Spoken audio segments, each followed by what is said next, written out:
Te dejo.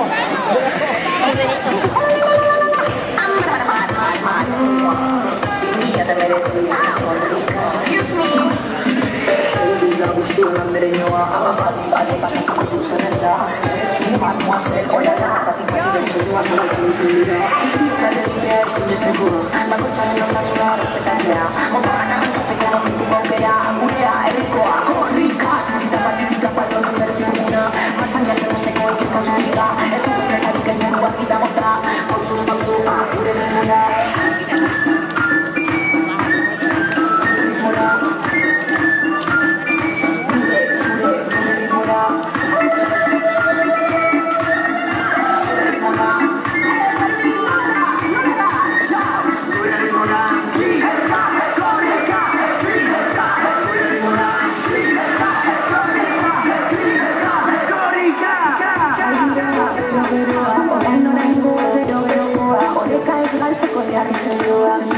Hauxe da gure leloa, poco posiblea da klik aldatzea, elkarren artean konektatzea, praktikatzea, euskara gure artean bizitzea, lantzatan manakataldean, aukera zure lekua bidea, herriaren arnasa sentitzen da, korrika datorren, zugabe, hau ez da posible, orain gaude da hemen, dena da posible.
Gure borroka ziko jartzeko, zuzapituko duen atxapestu da bila, herritzen minutu gaztearen